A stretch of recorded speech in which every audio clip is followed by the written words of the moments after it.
Hai, Assalamualaikum warahmatullahi wabarakatuh. Ketemu lagi sama aku di channel Army Mulya Kusuma.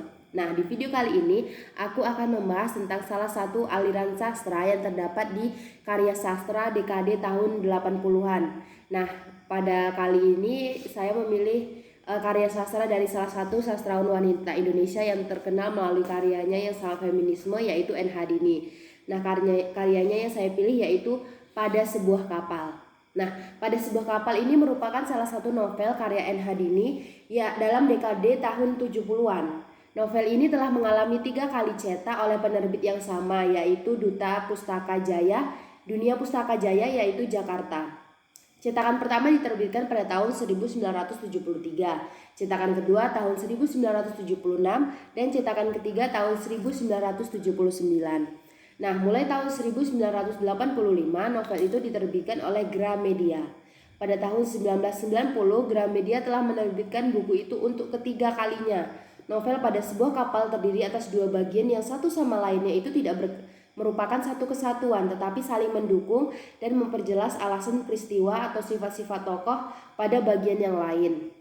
Nah, tokoh-tokoh di kedua bagian sama, tetapi tokoh utama dalam bagian pertama adalah Sri, seorang penari yang menjadi istri seorang diplomat Prancis, Charles Vincent. Sedangkan tokoh utama dalam bagian kedua adalah Mikhail Dubanton, seorang pelaut.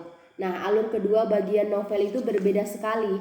Bagian pertama berisi rangkaian peristiwa yang dialami oleh tokoh Sri sejak kecil sampai dengan bertemu dan berpisah lagi dengan Michael Dubanton.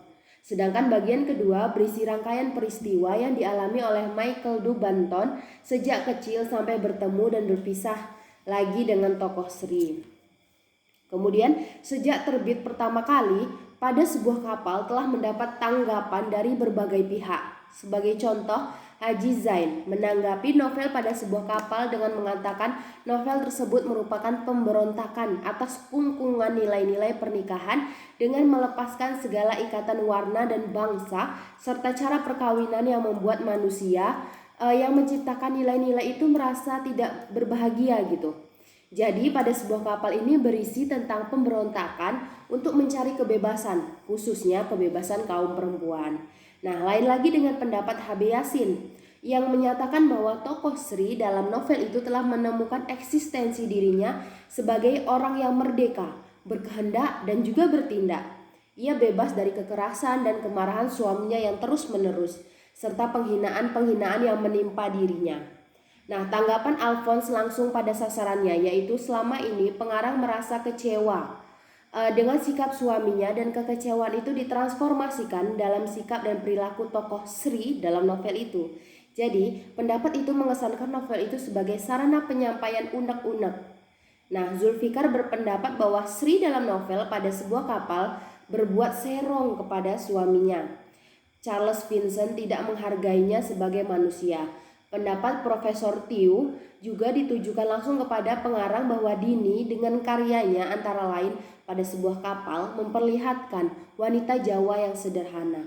Akan tetapi mereka juga merasa jijik terhadap kekerasan dan juga kekasaran gitu.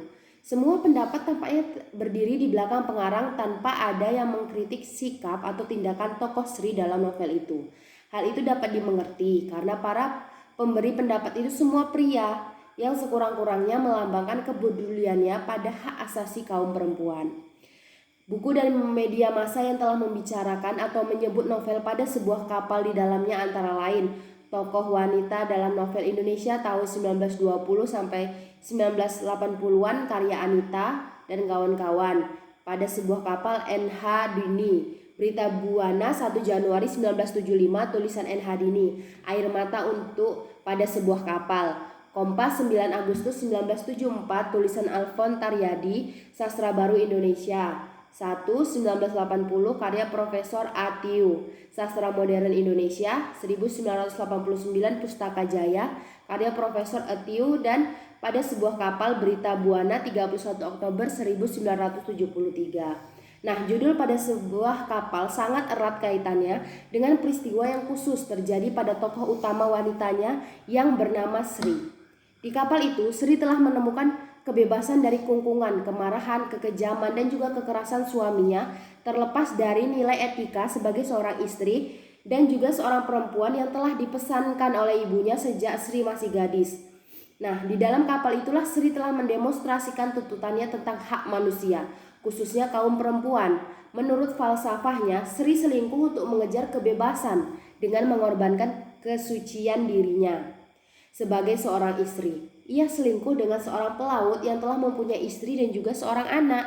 Ia beranggapan bahwa pelaut itu mempunyai perasaan dan bersikap lembut kepada Sri. Bagian ini digambarkan pengarang dengan sangat terbuka dan mengesankan erotis.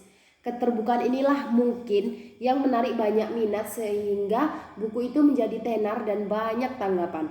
Nah, walaupun banyak tanggapan tentang novel itu belum diketahui ada yang menerjemahkannya kah ke dalam bahasa asing atau bahasa daerah. Novel itu belum pernah ditransformasikan ke dalam bentuk lain seperti film misalnya. Pada tahun 1970-an sudah banyak cerita yang menggambarkan perjuangan kaum perempuan untuk membela haknya seperti Tuti dalam novel Layar Terkembang, Kartini dalam novel Belenggu, dan tokoh perempuan dalam cerpen Ibunda karya Ahmad Bastari Asnin. Nah, tokoh-tokoh itu mengatasi kekejaman suami dengan perbuatan yang positif dan juga mendidik. Sedangkan pada sebuah kapal, jalan keluar yang diambil perempuan yang terjajah itu adalah perbuatan yang selama ini dianggap negatif. Dengan demikian, novel itu merupakan novel yang berbeda dari novel yang ada sebelumnya.